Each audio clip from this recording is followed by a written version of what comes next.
First, live, local.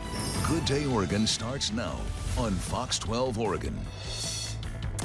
Shocking accusations at a local high school. The serious charges a group of Oregon teenagers are now facing for their alleged behavior in a football locker room. Plus, we'll tell you about a new lawsuit that's being filed after a pilot was charged with trying to turn off a plane's engines mid-flight. And good morning. Happy Friday. Woo! It is November 3rd. I'm Joe Vithiathil. I'm Bonnie Silkman. Thanks for waking up with us. And yes, we're going to get you ready for your weekend. We're checking in with Tony Martinez, talking about your morning drive-in. All good at 4:30 a.m. on a Friday? So far, very quiet, Bonnie. Awesome. No surprises. Oh, good. I like that. And Jeff Forgeron, of course, has our all-important weekend and Friday forecast. Yeah, dry right now. Wanted to show you a quick look at the next weather system that we're going to be tracking that'll push rain in late today. But at the moment, most of the Pacific Northwest is dry, but it is November. We've had quite a bit of rain lately, so I'm not surprised to see some fog out there along the Vancouver waterfront. That's a live look from the Mary Hill Tasting Room Bistro camera. So we have some fog building in the North Metro area, and it'll probably expand in other areas heading into sunrise. So be prepared for some lower visibility, but we have dry surfaces. Temperatures will max out in the low 60s today. Tony? Thanks, Chef. Yep, so far looking pretty good here. All the area freeways are carrying a light traffic at this point. No fog here. This is the sunset coming up the hill from 217 to Sylvan, all looking good at that point. Bonnie and Joe, back to you. All right, Tony, thank you. New this morning, Gresham police are asking for your help in finding a missing 11-year-old runaway considered to be endangered because of her age. So take a look here. Police say this is Alyssa Lewis, who was last seen on Northwest Miller Avenue near the intersection of Northwest 3rd around 4 o'clock yesterday afternoon. They say she is familiar with TriMet, and she spends time with friends at the Fairview Oaks community off of Northeast Halsey Street. If you see Alyssa, or if you know where she is, you're asked to call 911. A group of local high school football players is expected to face harassment and assault charges. McNairy High School's freshman football season was cut short after an investigation into what authorities are calling gross student-athlete misconduct. Fox 12's So-Young Kim has the story from Kaiser. We spoke with people in the community who had heard rumors about the freshman team at McNairy before police released details. Tonight, they're learning about what led up to the freshman football season being canceled. I just heard that there was some trouble, and that there was an investigation, and that the season had been suspended. People who live near McNairy High School in Kaiser say rumors have been swirling since the school's freshman football season was cut short after an investigation was initiated 2 weeks ago. Now the Kaiser Police Department says 5 McNairy High School freshman football players have been taken into custody Thursday and will be facing criminal charges. 4 of the students arrested are 14 years old and 1 is 15 years old. All are Kaiser residents. I have 3 kids who went to that school, and I would have been really disheartened to find out that those things happened. Authorities say the crimes allegedly took place in the boys' locker room between August and October, and say the victims were fellow teammates who were, quote, subjected to physical harassment. In addition, one student was a victim of not only harassment, but assault in the 4th degree. People we spoke with were surprised to hear about what the students are being accused of. It's really sad that they would. I don't recall anything that severe. In a letter sent to families following the arrests, the school's principal, Scott Gregg, says in part, quote, we must respect the privacy of those involved and cannot share details involving the investigation or any student disciplinary action. What I can tell you is that the safety and well-being of our students is always our top priority. People say they hope this incident can be a learning lesson for the community. And I just hope the victim is helped and assisted, and that the kids who did it learn a lesson and can grow from it and become good citizens in the future. Kaiser police say the students arrested were taken to the Marion County Juvenile Department. In Kaiser, So-Young Kim, Fox 12 Oregon.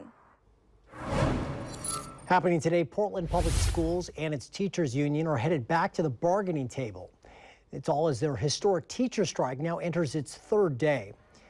Portland Public Schools already had planned for its roughly 43,000 students to have today off because of a teacher planning day, but students have now missed 2 days of class since the strike began on Wednesday. Teachers are demanding higher pay, smaller class size, more planning time, clean and safe school buildings, and more mental health and special education staff. But the district has said all that, of course, costs money, which they say they simply don't have enough of, especially as a state-funded school district. Still, the union is not backing down.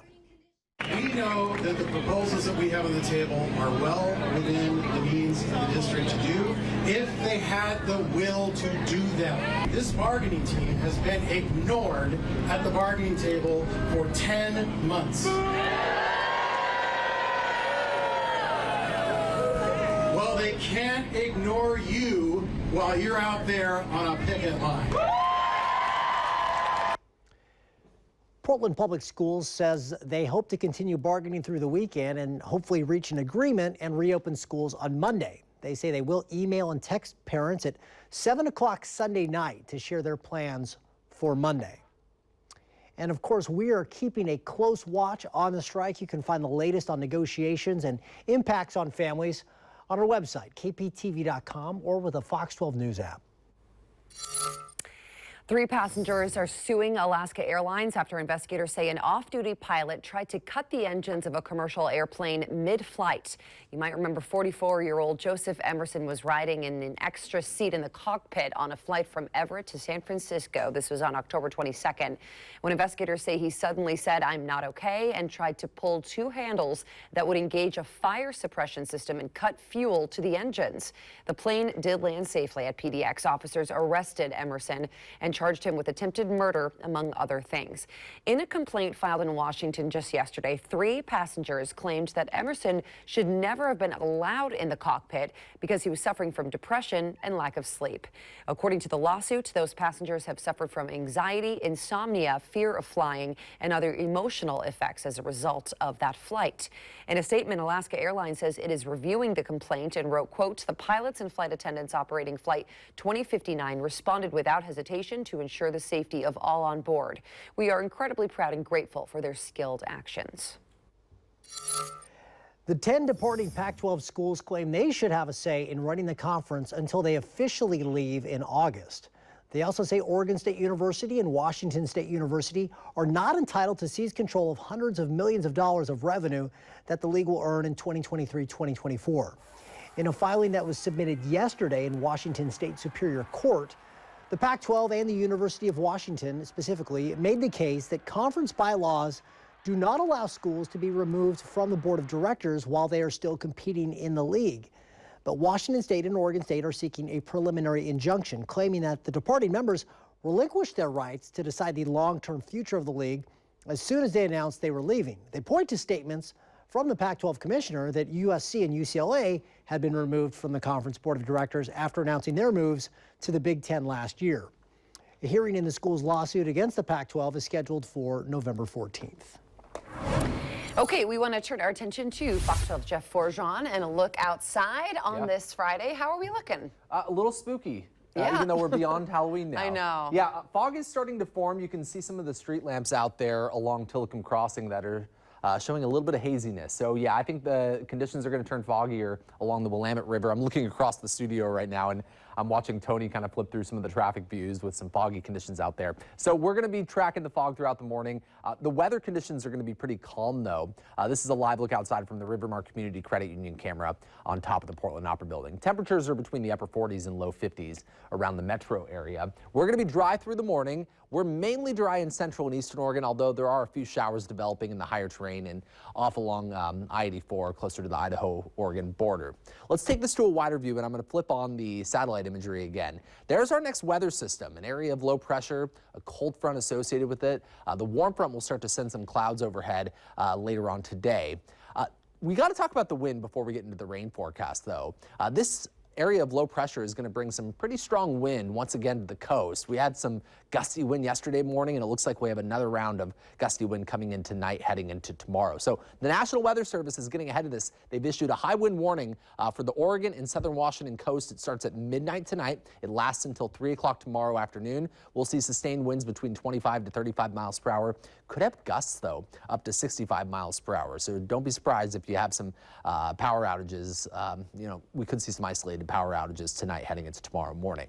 All right, let's talk about that rain forecast. We should be dry for the first half of the day, but we take this into the early afternoon and notice that some of the rain starts to arrive to parts of the Oregon coast. Mid-afternoon into the late afternoon, the rain will start to spread inland, and I think by this evening, we're going to have some pretty wet surfaces along the I-5 corridor. So the evening commute is going to be a bit more difficult than the morning commute with the rain picking up. The cold front will slide in by tomorrow morning. That's going to bring a heavy shot of rain. And then behind it, we're going to deal with some scattered showers, maybe some isolated thunderstorms. Sun breaks should allow those temperatures to rise into the mid-60s, and it looks like the showers will continue during the day on Sunday.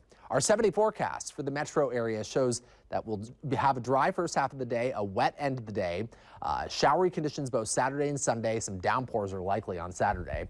And then we have another wet system coming in late Sunday into Monday. So Monday is going to be a soaker. Tuesday, the showers should start to wind down. And around Wednesday, Thursday, and Friday next week, I'm thinking our weather is going to be dry, with high temperatures in the mid to upper 50s. Tony? Seems like a long way off, but okay. I know. We'll take it. Yeah, foggy as you pointed out there along I-5 through Delta Park. Most of the north end of town seeing similar conditions right now, so just take it into account as you're heading out the door. No specific problems associated with the fog at this point. Of course, I'll let you know if something like that pops up. In the meantime, we're looking good. Just a 13-minute drive on 5 northbound between Wilsonville and Portland. Back to you. All right, thanks, Tony. Speaking up against a crime that often goes underreported, straight ahead on Good Day Oregon this morning, what investigators are asking of the public as they ramp up their efforts to rescue victims of human trafficking. Plus, traffic takeovers, how many people are now facing charges after a local police department busted multiple street racing events in one night. Welcome back. A dozen suspects have been arrested in the Portland metro area in the last month for human trafficking, with even more people getting rescued. Still, police say it's a crime that often goes underreported. Fox 12's Chandler Watkins spoke with one detective with the Washington County Sheriff's Office about what they are seeing and how you can potentially help. Over the last few years, hundreds of human trafficking cases have been identified in Oregon and Washington, according to the Human Trafficking Hotline. Despite those numbers, Detective Shannon Wild with the Washington County Sheriff's Office says it's an underreported crime. Because of the dynamics of the relationships and people involved, often there's violence involved, coercion, there's motivations why people don't report. They can make it challenging for that person to come forward. She says they take a survivor-centered approach with these investigations, partnering with a local nonprofit, Safety Compass Oregon. They provide free and confidential advocacy services for people that are victims of sex trafficking. We know that a lot of people that get into that life don't make that choice for no reason. Sometimes it's a choice that's made in trauma. Sometimes it's not a choice. Last month, the sheriff's office arrested 2 people who have now been indicted for multiple charges related to a sex trafficking ring involving people, including underage children, in 4 states. That investigation started with a tip from a hospitality worker. They made a report and we followed up on that, and we helped us uncover just how expansive this particular group was. She encourages those, especially in the hospitality industry, if they see something, to say something. You never know how important a small piece of information can be. No amount of information is too small in these cases. Chandler Watkins, Good Day Oregon. 7 people are facing charges after a street takeover mission. So a street takeover is when a group of people gather in a parking lot or section of street to drift their cars. Portland police say they disrupted several of those on Sunday. They happened near the Portland Expo Center, the Moda Center, the Lloyd Center, and on the top deck of the Fremont Bridge. Police say an estimated 300 cars took part. We spoke with a security guard who heard one of those street takeovers. He did not want to show his face on camera, but says it was loud. They were just absolutely screeching, you know, around. Yeah, very loud, very, yeah, you could tell what was going on for sure. I thought it was stupid. I was like, are you just trying to figure out how many circles you can do, or like, what's the deal? Police say 2 of the 7 people who were arrested were minors. Officers also say they had 3 cars towed and recovered 2 guns. When the temperature spikes or there's a cold snap, the Rockwood neighborhood in Gresham feels that impact more than most. Some new federal funding is meant to help that community handle extreme weather.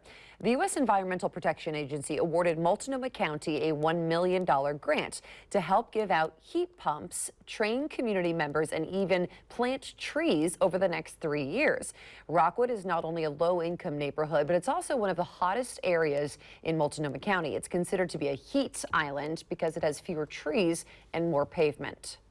All of our built materials, our concrete, our pavement, it's absorbing heat all day long, and then it radiates it back out at night, and it stays warmer than it does in other parts of the county.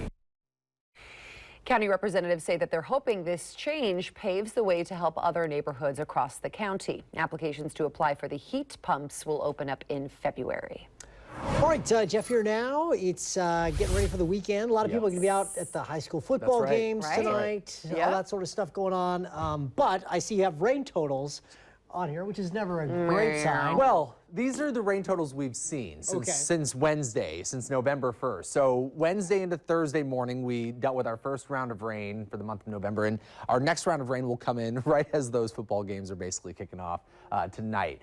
So this is a look at some of the rainfall totals over the past couple of days, and the greatest totals have occurred, no surprise, in the Coast Range and western slopes along the Cascades. In some cases, we've seen 2.5 to 3.5 inches of rain, but we've seen about 1/2 inch to an inch in our western valleys, including around Portland and in Salem.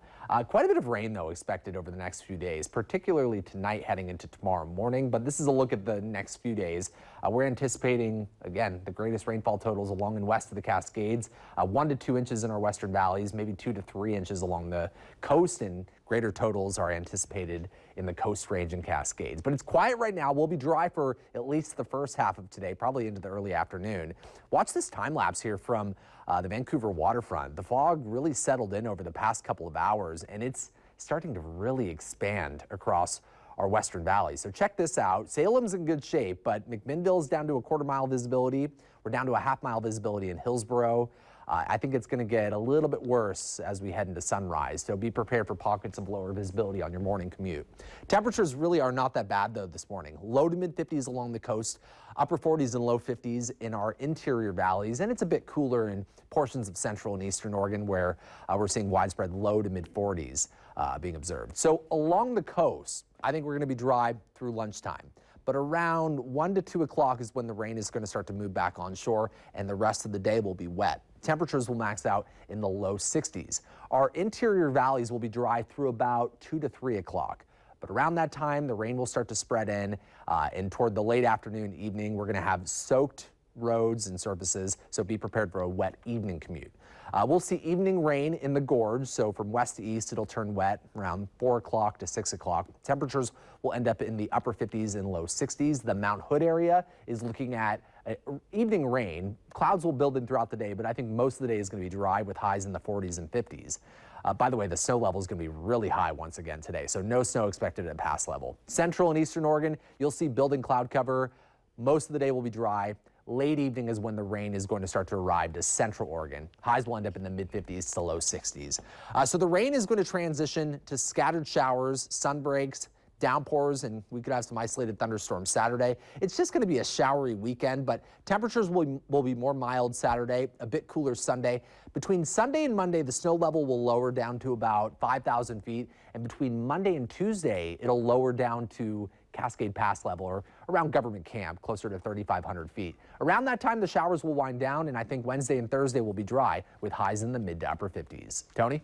Thanks, Jeff. Do have a report of a crash here along Northeast Halsey at 148th Avenue. 2 responders on scene at that location, so use a little caution there. This is a live look along I-5 up around the area of Hazeldale in southwest Washington. Some of that fog we're talking about settled in there along I-5, so just make sure you're thinking about that as you're heading out onto roads this morning. So far, though, travel times are all quick as traffic, of course, at this hour is very light. Bonnie and Joe, back to you. All right, thanks, Tony. Well, a local Army veteran gets a major upgrade. Still to come on Good Day Oregon, we'll tell you about the organization behind the big changes that are making his home a safer and better place to live. And we love celebrating first birthdays here on Good Day Oregon. Oh my goodness, loving the bibs, Liam. Those are some awesome overalls. Happy first birthday. And if your child has a birthday coming up, you can submit their picture and their birth date by going to the Good Day Oregon tab on KPTV.com. Just fill out the form under Share Your Child's First Birthday. Then we can wish them a happy birthday right here on TV. You're watching Good Day Oregon, first live local. Welcome back. The Home Depot Foundation is helping veterans nationwide all month long. This week, they are teaming up with Meals on Wheels to upgrade the home of a local veteran to coincide with Veterans Day. Fox 12's Paulina Aguilar went to Tiger to join their team and show all the improvements that they've made. The Home Depot Foundation's annual Operation Surprise and Meals on Wheels work to make life-changing moments for U.S. veterans. They say this is their busiest campaign ever, working on over 500 projects across the country in the month of November to coincide with Veterans Day. Today's veteran is 84-year-old Dennis Keller, who served in the Army from 1955 to 1960. Keller says it eventually became difficult to get around his home safely, a home he's had since 1983. The only thing was getting up and down the stairs was kind of bad. So Home Depot and Meals on Wheels stepped in. He calls me and says, hey, can we talk about this project? I've made several trips out here, and he's asked little questions, and we've taken it from, I would say, a medium project to a larger project. The $13,000 project needed plenty of upgrades and repairs. About 80 volunteers showed up to help over 2 days of work. This is really something. Like I said before, it's almost like a circus. All these people.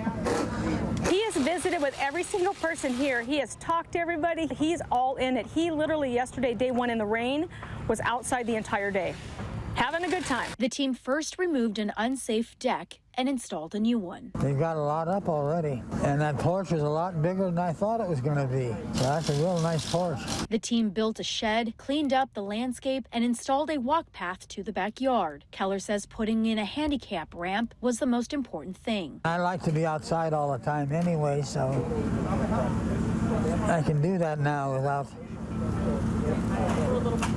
all the work. Then came the surprises, like a brand new lawnmower and patio furniture. And Keller's favorite surprise, a brand new flagpole. I had flagpoles before, but they kept getting stolen. They'd steal the flag, and last time they took and cut off the pole and took the whole flag and all, pole and all. The Home Depot Foundation say they've pledged to invest $500 million in veteran causes by 2025. Pauline Aguilar, Good Day, Oregon. Well, preparing to fall back this weekend already. Oh, is it time already? Yeah, coming up at the 5 o'clock hour of Good Day Oregon, we'll tell you when daylight saving time is set to end and why this is a good time for a home safety test. First, live, local. Good Day Oregon starts now on Fox 12 Oregon. Freshman football arrests coming up in a live report. We'll tell you about the serious charges that 5 local high school players now face just 2 weeks after their team canceled the rest of the season. And it's back to the bargaining table once again. We have the very latest details this morning emerging from an ongoing strike with Oregon's largest school district. And good morning. Happy Friday. It's November 3rd. I'm Bonnie Silkman. I'm Joe Bethel. Let's get you to the weekend. Tony's watching your morning commutes. Looking pretty good so far. It is, of course, 5 a.m. Jeff Wardron here right now talking about what we're looking forward to this Friday. Yeah, I think we're going to see a dry start and a wet end to the day. So that's your forecast, everybody. But as far as the conditions go right now, things are actually looking a little bit more interesting from the Shriners Children's Camp. Fog is certainly building in. You can see that way on the north side of town, and I think it's going to turn foggier as we head into sunrise. 47 degrees right now. It's cool out there. It's not super cold. You could probably get away with a sweater, and it's going to turn out to be a mild afternoon before the rain moves in with high temperatures in the low to mid 60s. Tony? Jeff, as we've seen, the fog can be tricky as it gets thicker, so we'll be watching that this morning. We're seeing most of it in the north end of town right now, like you see there along the area of the Interstate Bridge, but so far there's been no problems reported. Traffic is still very light, so our travel times are quick, including an 11-minute drive along the Sunset Highway between Cornelius Pass Road and Portland. Back to you. All right, thanks, Tony. We are learning more this morning about an investigation into what authorities are calling gross student-athlete misconduct at McNary High School in Kaiser. Fox 12's Deborah Gill joins us live this morning with the details of what exactly led up to the freshman football season being canceled at the school. Deb? Pretty shocking for the community. We talked with people in the Kaiser community who tell us that they'd heard rumors about the freshman team even before police and the district announced that they were investigating, and now these criminal charges. An investigation was launched 2 weeks ago, and now a group of high school football players face charges of harassment and assault. Kaiser police say 5 McNary High School freshman football players were taken into custody. 4 of them are 14 years old, 1 is 15. Investigators say the crimes took place in the boys' locker room between August and October. They say the victims were fellow teammates who were subjected to physical harassment, and one student was a victim of not only harassment but assault in the 4th degree. I just heard that there was some trouble and that there was an investigation and that the season had been suspended. I have 3 kids who went to that school, and I would have been really disheartened to find out that those things happened. In a letter sent to families following the arrest, the school's principal, Scott Gregg, says in part, quote, "We must respect the privacy of those involved and cannot share details involving the investigation or any student disciplinary action. What I can tell you is that the safety and well-being of our students is always our top priority." Kaiser police say the students arrested were taken to the Marion County Juvenile Department and then released to intake staff. Reporting live, Deborah Gill, Good Day, Oregon. All right, Deb, thank you. Happening today, it's back to the bargaining table for Portland Public Schools and the Teachers Union. It's the first time since the strike began that the two groups will be negotiating a new contract. Fox 12's Amel Elhel joins us live from Hayhurst Elementary with an update. And Amel, right now, this is day 3 of the strike, right?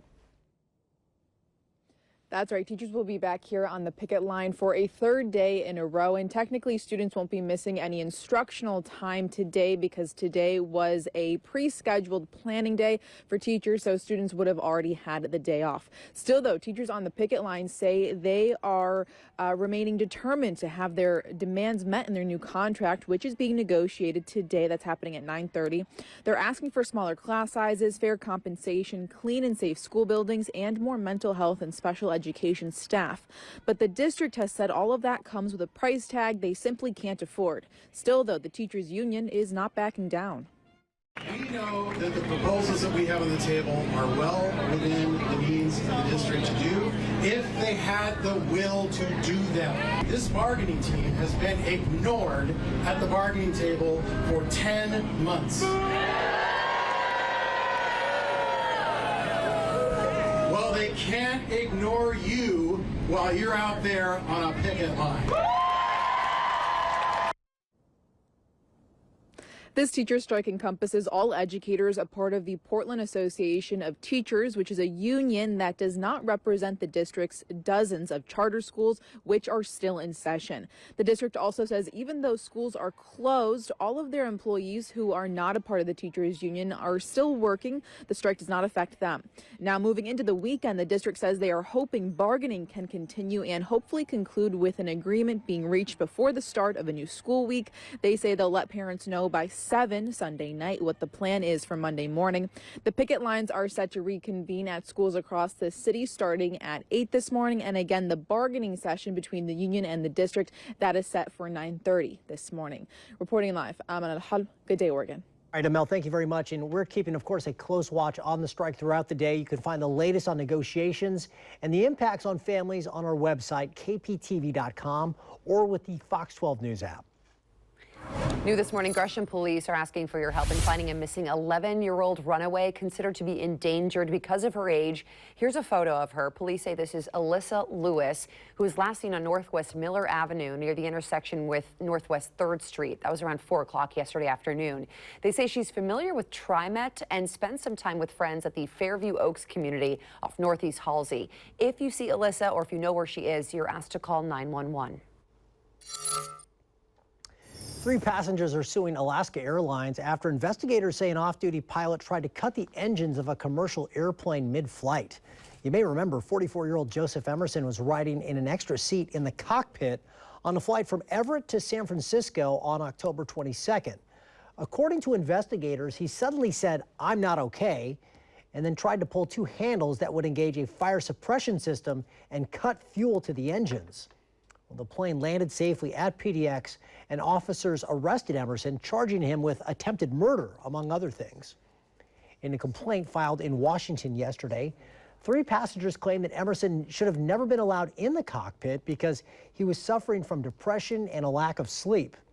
According to that lawsuit, those passengers have suffered from anxiety, insomnia, fear of flying, and other emotional effects as a result of the flight. In a statement, Alaska Airlines says it's reviewing the complaint. It wrote right here, quote, "The pilots and flight attendants operating Flight 2059 responded without hesitation to ensure the safety of all on board. We are incredibly proud and grateful for their skilled actions." Okay, we want to give you a live look outside this morning from our Shriners Children's Portland camera. Daylight saving ends this weekend, so that means the clocks will fall back 1 hour. And the Red Cross and other local officials say that this is a great time to make sure your smoke alarms are working in your house. You'll want to make sure you press the test or hush button on the unit for up to 10 seconds until the alarm sounds. If it does not, you might need to replace those batteries.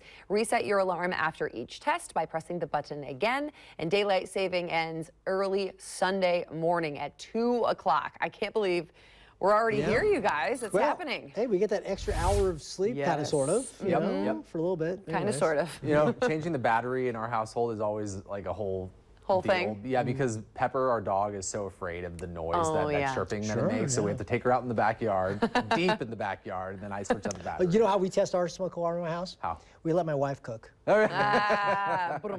He's got jokes this morning, folks. All right, let's take you up to 5,000 feet to the upper bowl of Ski Bowl from our Ski Bowl camera. And temperatures are between the upper 30s and low 40s at Ski Bowl. We lost all that snow that we picked up last week.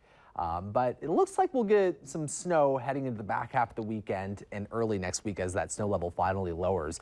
Let's check out that snow level forecast. Today and tomorrow, it looks like it's going to be pretty high, up around 8,000 feet or so. But then cooler air will start to work its way in. And I think between Sunday and Monday, it'll lower down to about 5,000 feet where our camera sits at Ski Bowl. And then by Tuesday, as the showers are winding down, that snow level should be down to 4,000 feet. This was a topic in our latest episode of the Fox 12 Weather Podcast that we recorded yesterday. If you like the podcast, definitely tune in, and I encourage you to watch on the website. We show all the graphics and cool things like that, and you can see me turned into a ghost during the podcast. You're probably wondering, what am I talking about? Spoiler alert, the light went off in the middle of the podcast in the little audio booth that I recorded in the back of KPTV studios. So that was unfortunate, but yeah, fun podcast. Camilla and Mark joined me on that one. We have some showers developing in parts of central and eastern Oregon, but the vast majority of the Pacific Northwest is dry. This is the next weather system that we're tracking, an area of low pressure, a cold front associated with it. This is going to spread clouds overhead late morning into the afternoon. Before that, though, we're going to see the fog continue to expand, so be prepared for lower visibility. I think between the mid-afternoon and the evening, the rain will spread inland, and it's going to be a wet evening across the region. This is a look at the rainfall expectations between this evening all the way through Tuesday of next week. I think Wednesday and Thursday we're going to be drying out, but it looks like we're going to pick up another 2 to 3 inches of rain in our interior valleys, and probably a lot more along the coast. On the order of 3 to 6 inches will be possible. But I'm pretty confident that as we head into around Wednesday and Thursday of next week, and maybe even Friday, weak high pressure will be building in. This will act as a blocking pattern, so we should see 2, maybe 3 consecutive days of dry weather. The 7-day forecast looks like this. We have evening rain coming in, late afternoon and evening rain. Showery conditions both Saturday and Sunday, maybe some isolated thunderstorms Saturday. Monday looks like it's going to be a soaker, and then Tuesday is when the showers will start to wind down. Obviously, with this lower snow levels, we're going to turn a bit cooler early next week. And by Wednesday and Thursday, we should be looking at some dry weather. Tony?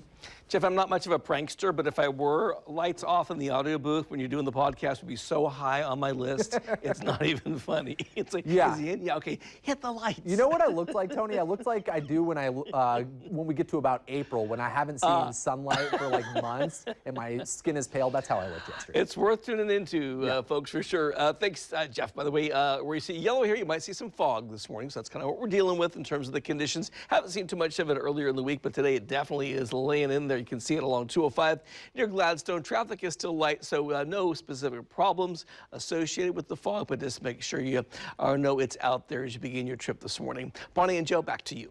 All right, Tony, thank you. The Israel-Hamas war is escalating to new heights. Straight ahead on Good Day Oregon, we'll share the latest on efforts to secure a humanitarian pause to the fighting in order to minimize civilian deaths. Plus, a former police officer pleads guilty. We're following the latest developments out of Memphis this morning, nearly 10 months after a traffic stop turned deadly for one driver. Welcome back. Happening today, Secretary of State Antony Blinken is meeting with Israeli officials in Tel Aviv to discuss steps that the country should use to minimize civilian deaths. This comes as the Israeli military says it is surrounding Gaza City and maintaining its threat of a long war against Hamas. So far, authorities say more than 9,000 lives have been lost following the surprise Hamas attack last month. President Biden and other U.S. officials are now warning Israel that the global outcry about the humanitarian suffering in Gaza could make it difficult for the country to move forward with its military goals. Meanwhile, the House of Representatives passed a bill yesterday that provides more than $14 billion in aid to Israel. The GOP-led legislation revokes funds that had been allocated to the IRS, and it would also be separate from any legislation on aid to Ukraine. However, Senate Majority Leader Chuck Schumer says the bill is flawed and will likely be dead on arrival. Now to a live look at the White House. President Biden will be away from the building on Pennsylvania Avenue today as he heads to Lewiston, Maine. The White House says the president, along with First Lady Jill Biden, will pay their respects to the 18 people killed and the more than a dozen people hurt in the shootings last week. They will also meet with families, community members, and first responders. The visit comes almost a week after a two-day manhunt for the suspected gunman ended with him being found dead in the nearby town of Lisbon. One of the former Memphis police officers charged in the beating death of Tyree Nichols has pleaded guilty. Desmond Mills was facing murder, use of excessive force, and obstructing justice charges. Yesterday, he pleaded guilty to all the state counts and 2 federal counts and will be cooperating in the case against 4 other defendants as part of the plea deal. Mills was one of 5 former officers charged after Tyree Nichols died in January. It happened after the 29-year-old ran from a traffic stop before being beaten by the officers. In the plea agreement, Mills admitted to repeatedly and unjustifiably using his baton against Nichols. He also admitted to not giving Nichols an opportunity to comply with his commands as he continued his baton strikes. Prosecutors will recommend Mills serve 15 years in jail. The other former officers have pleaded not guilty. And after a month-long criminal fraud trial, FTX founder Sam Bankman-Fried has been found guilty for his role in the collapse of the crypto exchange. The verdict was reached in a Manhattan federal courtroom yesterday after more than 4 hours of deliberations. The jury found the FTX founder and former CEO guilty on all 7 fraud and conspiracy charges against him. Jurors determined that Bankman-Fried stole billions of dollars from customers' accounts and defrauded lenders to FTX's sister company. He had argued that it wasn't fraud, rather business errors, but prosecutors said that they were not mistakes, they were a strategy. Sentencing for Bankman-Fried is set for March 28th of next year. All right, let's take a live look now at Providence Park from our Portland Thorns camera. We, of course, recently told you that the stadium in Goose Hollow will be bringing back concerts. Foo Fighters is going to be the first one, and now some more big names have been added to the list of future visitors. Green Day announced they're bringing their Saviors Tour to Providence Park, and they're going to be joined by special guests, the Smashing Pumpkins, also Rancid, and the Linda Lindas. Tickets for the September 25th, 2024 show go on sale next Friday at 10 a.m. We'll have a link on our website, kptv.com. Any Green Day fans here? I mean, okay, what's that one? It's like the Wake Me Up when September ends. Is that Green Day? You think they'll sing that September 25th at Providence Park? Ooh, no. Good chance. Probably. But right, that's them, right? That's them. Okay. Yeah, I mean, you know, but it would be really fun. I'm sure a lot of people will be going to that. I was a big fan. If you go, well, I hope you have the time of your life. All right, that's enough. Let's check out this time lapse from the Shriners Children's Camp in Portland. This starts at 4 o'clock, and I bring it all the way to about 5:17 right now, and you can watch that fog starting to build in from the north. So it is expanding across the metro area, and I think our visibility is really going to go downhill here in a little while. Checking out the current visibility, it looks like the west side is already seeing some pretty good fog. We're getting reports of a quarter-mile visibility in Scappoose, Hillsborough, McMinnville, even Aurora and Vancouver. I showed you the view of Vancouver a little while ago. You can't even see across the Columbia River from the Vancouver waterfront. Temperatures are a bit cooler this morning. We're between the 40s and low 50s out there. 53 in Salem. It's 51 in Kelso, 43 in McMinnville. Low to mid 50s along the coast, and most areas east of the Cascades are in the 40s. Yesterday morning, around this time, it was really windy out there in Lincoln City, but it looks like the wind is much lighter this morning. There is a high wind warning that's going to go into effect at midnight tonight as that next weather system approaches. We're going to have a dry first half of the day, but early to mid-afternoon is when the rain is going to start to move onshore. So take advantage of the dry moments today. Temperatures will wind up in the low to mid-60s before the rain arrives mid-afternoon into the evening. That's when the rain is going to be spreading onshore into our interior valleys. The gorge will deal with evening rain. It could arrive as early as 3 to 4 o'clock on the west end, but most of the gorge should stay dry during the daytime hours with highs in the upper 50s and low 60s. We'll deal with evening rain around the Mount Hood area with highs in the 40s and 50s. That snow level will be way up high at about 11,000 feet. Central and eastern Oregon, you can expect building cloud cover. Late this evening is when the rain will spread east of the Cascades into central Oregon. Eastern Oregon should have a mainly dry day. Our 7-day forecast for the metro area shows rain this evening, transitioning to scattered showers and sunbreaks Saturday into Sunday. Saturday, though, the air is going to be pretty unstable, so we could have some isolated thunderstorms out there. Temperatures will start to cool down early next week. We have another wet system coming in late Sunday into Monday. Showers should taper off Tuesday, and we're expecting some drier weather Wednesday and Thursday. Tony? Thanks, Jeff. Foggy Friday morning underway as you're heading out on the area freeways. All the traffic, though, is light so far this morning. But, yeah, the dense fog, you can see it here as well along the Sunset Highway back around Helvetia Road in the Brookwood area. So far, no unusual backups or delays, though. We'll have more coming up on Good Day Oregon.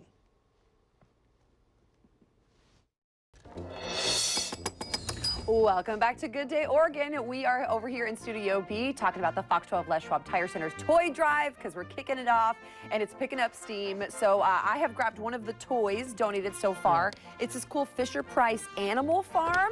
Ooh. There's a little slide you can put the cows and pigs through. I'm not going to push all the buttons because he sings Old MacDonald Had a Farm for a really long time. But this is a really cool option for the younger kids. I have a toy. So this is a toy leaf blower. A toy leaf blower because kids love tools and yard work. Yes. Learn one thing. Perfect combo. Now, over the next 6 weeks, we encourage you to drop off a new unwrapped toy at various locations throughout the metro area. Our goal is to collect as many toys as possible to help brighten the holidays for local kids. You can go to any Les Schwab Tire Center, Columbia Credit Union, Jack in the Box location. There's a lot of those. I-5 exteriors. Or hey, come out to our Fox 12 studios in Beaverton to drop them off. You have until Wednesday, December 13th. That's our deadline. We also have more information on the toy drive at our website, kptv.com. And, you know, just like our toy drive, the holiday shopping season is in full swing. And the National Retail Federation just released its sales forecast for the 2023 season. Yeah, so despite high inflation, shoppers are expected to spend more than they did last year. For Fox 12 this morning, Mike Valerio shares the best time to shop for deals. 'Tis the season of spending, and despite concerns over the economy, the National Retail Federation says consumers are ready to spend big. NRF is forecasting that total holiday sales during the months of November and December could reach as high as $967 billion. The holiday shopping season keeps creeping earlier and earlier. This year, it's for a very practical reason. They want more time to find deals, and they want more time to really spread out that shopping. With inflation holding steady, NRF Vice President Catherine Collins says holiday shoppers are more price conscious. Shoppers are saying they will pull back in other areas in order to afford and prioritize their holiday shopping season. They will search for sales and deals and really look for ways to make every dollar count. And where are they putting those dollars? Gift cards were the top item that people said they were shopping for this year rather than specific products. Another big trend this season, beauty and self-care products, thanks in part to influencer culture. Shoppers are finding influencers and social media to be increasingly important when it comes to hearing about deals, but also discovering new products and things that they didn't know they needed. As far as deals goes, Kristen McGrath with Retail Me Not says Black Friday shopping is still the best bang for your buck. We tend to find the most deals and the best deals all concentrated around that one big weekend. In Los Angeles, I'm Mike Valerio. All right, the Portland Thorns are hoping to give Soccer City USA an early Christmas present, a trip to the NWSL final. Coming up the next half hour of Good Day Oregon, we'll tell you when the team will take the pitch for their semifinal showdown as they push for yet another championship. First, live, local. Good Day Oregon starts now on Fox 12 Oregon. The Portland Public Schools teacher strike, is showing no signs of ending anytime soon. Coming up in a live report, where negotiations stand this morning and what's being done now to help kids while they're out of the classroom. Plus, if you plan to ride TriMet over the weekend, you may want to think again. We'll tell you what's happening Sunday that will cause a major service disruption. Good morning. You made it to Friday. It's November 3rd. I'm Joe Vithiathil. And I'm Bonnie Silkman. We'll be checking in with Tony Martinez in just a moment. Talk about your morning drive. Jeff Forjon has our Friday forecast. Guys, yesterday actually turned out to be pretty nice. It was actually, I was thinking the same thing. We hit a record high. It was 68 degrees yesterday. And the clouds kind of cleared out overnight, and that's allowed some fog, unfortunately, to form across many of the lowlands west of the Cascades. So this is a live look from the Columbia River along the Vancouver waterfront. Really low visibility out there. So be prepared for dense fog on the morning commute. It's going to be dry through the early afternoon, but sometime between the mid to late afternoon is when our next round of rain will move in. Tony? Yeah, the fog's pretty widespread this morning. Where it's yellow, you might be seeing some of that fog on the road this morning, like you do here along 84 coming inbound past 33rd Avenue and into towards the Hollywood district. Bonnie and Joe, back to you.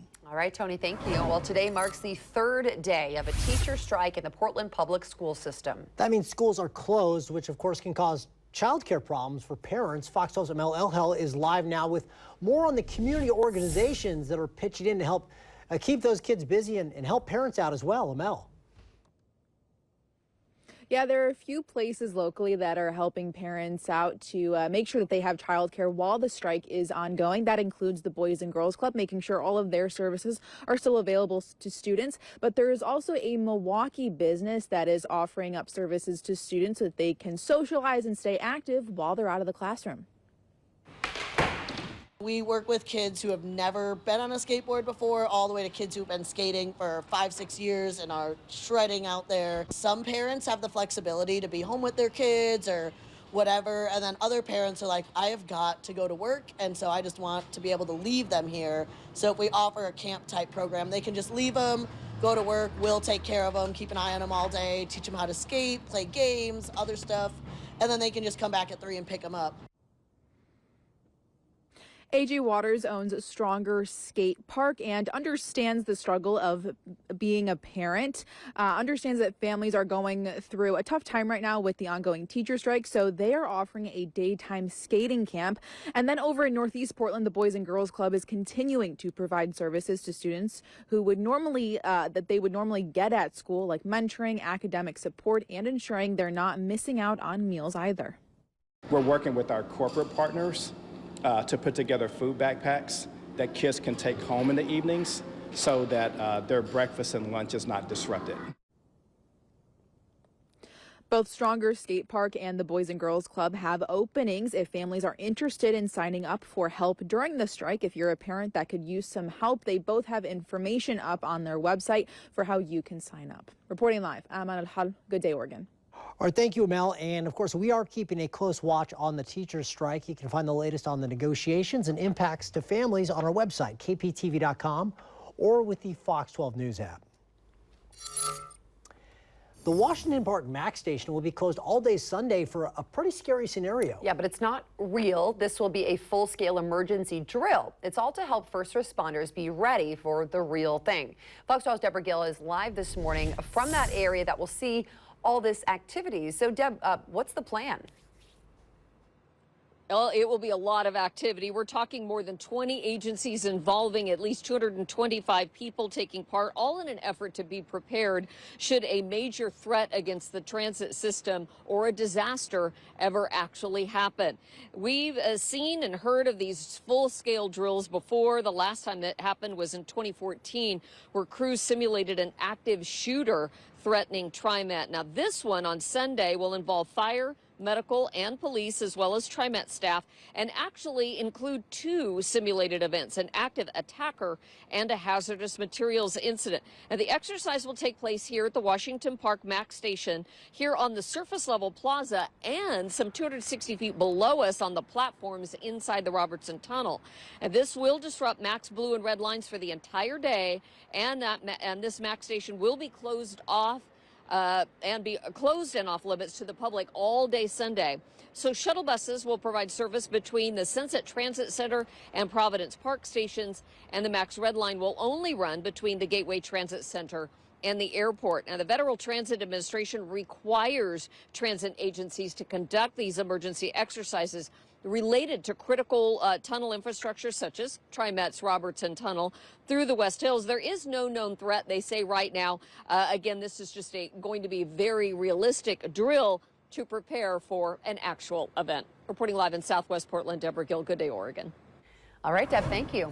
Okay, we want to give you a live look at Providence Park this morning from our Portland Thorns camera. So because of that service disruption, many soccer fans who count on TriMet to get to the stadium in Goose Hollow, they might have to find another way to get there this weekend. The Thorns are back in action, hosting Gotham FC in an NWSL semifinal matchup, and the winner goes to the title game.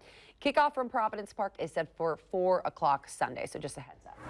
And happening today, the first ever Rip City Remix Fan Fest is taking place. It's happening at the Child Center, where Portland's new G League basketball team will play their home games this season. There will be a beer garden and a chance to meet some of the players. Doors will open at 5 p.m. Also happening tonight, the Trailblazers will host the Memphis Grizzlies as part of the NBA's first in-season tournament, and they're sporting these new threads. I debuted these yesterday, the team's new City Edition jerseys. Showed them to you right here on Good Day Oregon yesterday. Just like the Blazers' alternate court, Rip City's going to be all in plaid.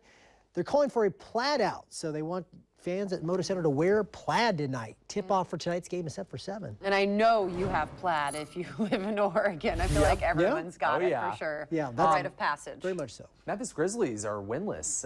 Now's the time to pounce on those guys. Let's do it. Yeah, 2-3. I think the Blazers are 2-3, so they could end up at 500 after tonight. Let's talk about what's going on right now. Start of Good Day Oregon, we were in great shape visibility-wise. This was our view from the Shriners Children's Camp, but watch what happened over the past couple of hours or so. We saw low clouds and fog dripped in, and at this point we hardly have a view of the city. We're still seeing some pretty good visibility though along Tillicum Crossing. This is the view from the top of the Portland Opera Building from our Rivermark Community Credit Union camera, but it's possible that the visibility may tank heading into sunrise. I know a lot of us are dealing with fog around the interior valleys, both Northwest Oregon and Southwest Washington, but conditions are dry. We do have some scattered showers developing in the higher terrain of Northeast Oregon and out near the Idaho-Oregon border, but that's all the precipitation that I'm really seeing in terms of the Pacific Northwest. Now let's talk about what's going on offshore. Clouds are starting to approach. This is our next weather system, an upper level low pressure system, a warm front right here, and the cold front will likely slide through as we head into Saturday morning. But before that happens, that area of low pressure is going to bring some pretty strong wind to the coast. So around midnight is when a high wind warning goes into effect for both the Oregon and southern Washington coast, and that's going to last until Saturday afternoon at 3 o'clock. I think the strongest wind will occur tomorrow morning, overnight heading into the morning, with sustained winds of 25 to 35 miles per hour, and we could have gusts up to 65 miles per hour. We're also going to be dealing with quite a bit of rain linked to this system. So the clouds are going to start to build in by the late morning and afternoon. So I think our skies will really turn gray if we can clear out of the fog, of course. So here's what's going to be the case. Along the coast around 1 to 2 o'clock, some rain is going to start to arrive, and between the mid-afternoon and evening is when the rain is going to be spreading inland. So we're going to have some really wet Friday night football games, so just keep that in mind. And then there's the cold front that's going to slide through and bring a good shot of rain Saturday morning. Behind the cold front, once that slides off to the east, we're going to have some scattered showers, downpours, and the possibility of isolated thunderstorms Saturday afternoon into the early evening. And we'll probably deal with a few waves of showers heading into Sunday. Sunday night into Monday, we have another organized system coming in that's probably going to bring a soaker Monday. So 7-day forecast shows the end of today turning wet. Temperatures will still reach the low to mid 60s. We'll have frequent showers around Saturday and Sunday, a soaker Monday, a few showers Tuesday, and I'm pretty confident we're going to dry out mid to late week of next week with highs in the mid to upper 50s. Tony? Thanks, Jeff. Freeway traffic is still light this foggy Friday morning. Do have a report of a crash along Southeast Stark at 223rd Avenue. A couple of emergency vehicles on scene there, and some of that fog you can see here along I-5 heading down into Delta Park. Bonnie and Joe, back to you. All right, thanks, Tony. On the prowl for a first ever state crown. Coming up in this morning's high school spotlight, Fox 12's Nick Krupke headed out to La Center to catch up with a senior standout on the pitch, hoping to help guide the Wildcats to a soccer title. Welcome back to Good Day Oregon. The 10 departing Pac-12 schools claim that they should have a say in running the conference until they officially leave in August. They also say that Oregon State and Washington State are not entitled to seize control of hundreds of millions of dollars of revenue that the league will earn in 2023 and 2024. In a filing submitted yesterday in Washington State Superior Court, the Pac-12 and the University of Washington made the case that conference bylaws do not allow schools to be removed from the board of directors while still competing in the league. But Washington State and Oregon State are seeking a preliminary injunction, claiming that the departing members relinquished their rights to decide the long-term future of the league as soon as they announced that they were leaving. They point to statements from the Pac-12 commissioner that USC and UCLA had been removed from the conference board of directors after announcing their move to the Big Ten last year. A hearing in the school's lawsuit against the Pac-12 is scheduled for November 14th. And Oregon's football schedule for their first season in the Big Ten Conference has been released, and a rivalry game against Oregon State is not on the list. The Ducks will open conference play on September 28th at UCLA. Some other notable games on the schedule include hosting Ohio State, heading to the Big House to play Michigan 2 weeks after that at Wisconsin, and then the Ducks will wrap up their season on November 30th, hosting Washington. In the meantime, this year's team will be back in action tomorrow. The 6th-ranked Ducks will host California. Oregon heavily favored in this one. Kickoff from Autzen is set for 2:30 tomorrow afternoon. As for Oregon State, the 16th-ranked Beavs will take the field a few hours later in Boulder as they face off against you-know-who, Coach Prime Deion Sanders and the Colorado Buffaloes. Caesars Sportsbook has OSU favored by 13.5 points. Kickoff from Boulder is set for 7 p.m. tomorrow. And as the prep football playoffs kick off tonight during Week 10 of Friday Night Lights, the soccer postseason is nearing its end. Yeah, this week's high school spotlight finds Fox 12's Nick Krupke in La Center with a senior standout from Washington State. Match night in La Center, Washington. Senior year, let's do it. Number 5, Sheila Bradley! Sensational senior midfielder Sheila Bradley accelerates the Wildcat attack. We don't have a very big school, so I would say there's a really big sense of community here. Bradley is a leader by example for the Trico League co-champions from 1A La Center High. What is that love of soccer? What has it been for you in your life? It's been my life. Soccer and studies. Miss Bradley is humble as the 5'5", 17-year-old with a 3.8 GPA carries a confidence on the LC pitch with her 128 career goals and counting. I'm going to get a ball in the trophy case, hopefully. Bradley is also the school record holder in the spring on the track in the 100 and 400-meter dashes. I'm trying to get the long jump one. I think it's 18.3 right now, and I've jumped 17.9, so trying to get that. After high school ball, Bradley suits up for the Thorns Academy, where she was named the ECNL Northwest Conference Player of the Year. It's like the experiences that come with it that I think have been probably the most rewarding. I've actually had the opportunity to train with the Thorns first team because of it. I got to meet Sophia Smith, and I got to meet Crystal Dunn. A pair of American stars just down I-5 in the Rose City, and Shayla herself was in red, white, and blue after being invited to the U-17 United States National Team Camp this past June in North Carolina. That was really cool. That was probably one of the coolest things that's ever happened to me. No one's ever really done that from here, and so I think I'm hoping put a name on the map, and that's, again, all of this is just really cool. Cool as it's come. It's also been all earned, like her commitment to learn at and play for Rutgers University. I'm signing actually next week. Inking and thinking about something in business. There was so much happening in such a short period of time, and I think I really had to focus on what was important to me, and the coaches just really showed that they were going to take care of me and going to push me to that next level. Well, Piscataway, New Jersey is some 2,900 miles from the center. The Scarlet Knights are in the Big Ten, which means Shayla will get some road trips back to the Pacific Northwest against the Washington Huskies and Oregon Ducks. And I'm excited that I feel at least every few years we'll come back and a lot of my friends can show up to the games. 1, 2, 3, Cats! For the here and now, Bradley and the Cats are on the prowl for their first ever state crown. Go Wildcats, let's go. The next step for Shayla and the Wildcats, playing in that district championship game on Saturday, and then heading down to Portland to check out the Thorns in the NWSL semifinal against Gotham on Sunday. In the center with our high school spotlight, Nick Krupke, Fox 12 Oregon. Yeah, as we bring in Jeff Wardron here, we got soccer playoffs, we got football playoffs, we got the Thorns playing. A lot going on all outside. This weekend. It's all outdoors. So That's messed up, Joe.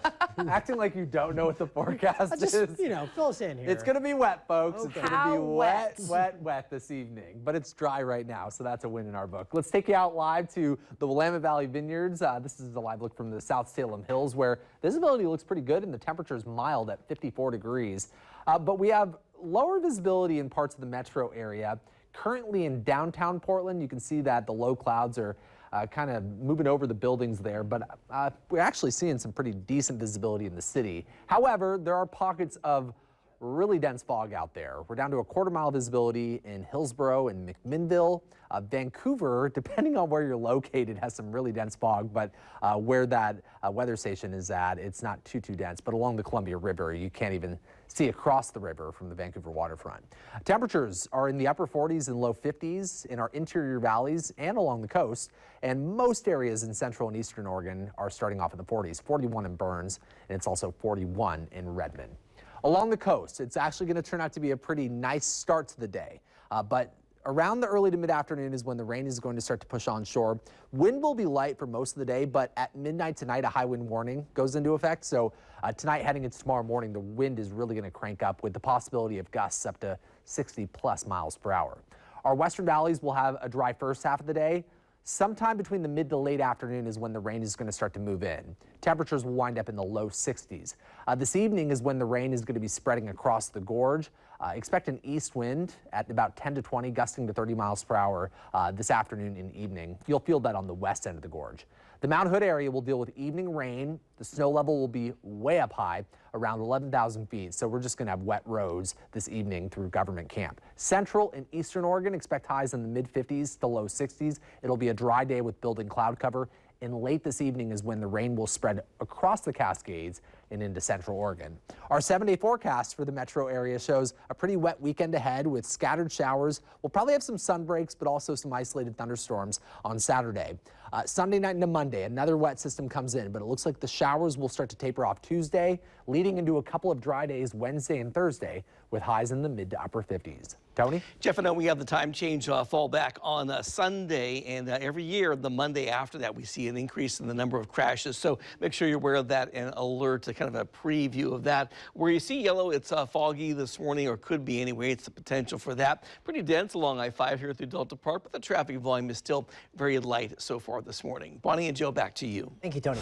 A new federal report calls on police to think twice before starting a police chase. That's after more than 8,000 Americans have been killed in pursuits in the last 2 decades, including some innocent bystanders.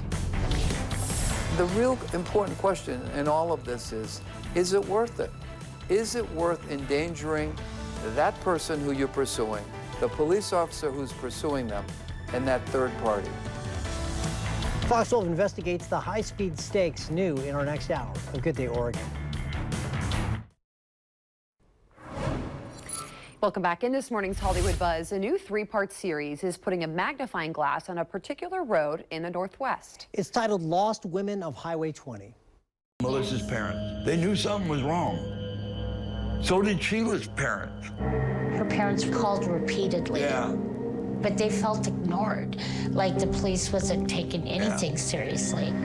So the series focuses on missing and murdered women along a stretch of that Oregon road. It's one of 2 new investigation discovery series executive produced by Oscar winner and true crime devotee Octavia Spencer. All 3 parts of Lost Women of Highway 20 premiere this Sunday on Discovery ID. The Portland Art Museum has remodeled an old theater in southeast Portland, turning it into a creative hub for both local and international artists. The Tomorrow Theater is part of the Art Museum's new media program and has been in the works for 2.5 years. Yeah, and now the grand opening is happening. It's today. Fox 12 Now's Greg Nibbler spoke with the project's director about what went into designing the layout of the theater itself. We really had a couple of touchstones. We said CBGB's, we said Pee-wee's Playhouse, and we said Vivienne Westwood, who is a classic punk 80s designer. And we wanted to bring life and color into the space. You'll notice this is not your mama's theater. This is purple walls, not black ones. But we deal with all of the media artists and the folks that aren't content to be contained to a single medium or genre. So we do a lot of things in the film, new media, tech, but also animation arts and audio storytelling and gaming. We're telling stories in a multitude of ways and supporting artists and audiences that are excited about that kind of art.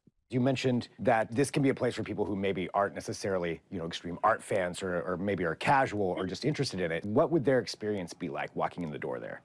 Well, I think that the fun part is the fun part. This is definitely meant to be a place of fun and joy. I will say that, we've done a couple of test screenings in preparation for the coming weeks ahead. And what's been fascinating is that people haven't treated it like film church. I don't know about you, but when I was growing up, my mom was shushing me, putting me in a chair, putting my popcorn in my lap, and was like, you're going to be patient and you're going to like it. What we found more is here is a communal space where people are talking to each other, seeing each other, asking questions. Like, we have all sorts of things happening. And so it gives people a little less stress to just go and explore and experience it. And also we have great food partners with our friends at Chef's Table. We're Happily restaurant number 51. So we have a full bar for mocktails and cocktails, and the menu changes weekly with the programming. So opening night with David Byrne is sold out, but the theater is planning to have 24 nights of original programming every month. And of course, you can find Greg's full interview at kptv.com. Just look for the Fox 12 Now under the news tab there. And by the way, coming up today on Fox 12 Now at 1:30, we're going to have the new announcers for the inaugural season of the Rip City Remix. They're going to join Greg to talk about the excitement of their first season. And then at 2, it's the Fox 12 Weather Podcast Video Edition. So that's when, Mark and Jeff and all these people that know a lot more about weather than we all do talk about it. Fox 12 Now is streaming every day beginning at 1 p.m. A suspected thief is in some big trouble thanks to some big machinery. Coming up in our next hour, how a junkyard owner got pretty creative and left his unwanted visitor hanging. Uh-oh. But before we hit a break, here's a live look outside from our Rivermark Community Credit Union camera on top of the Portland Opera Building. We have a lot more news, weather, and traffic. Good Day, Oregon on the air until 11 a.m. Kim, Shauna, Tony, Andy, by the way, he's out at Verbort talking sausage. That is straight ahead on Good Day, Oregon.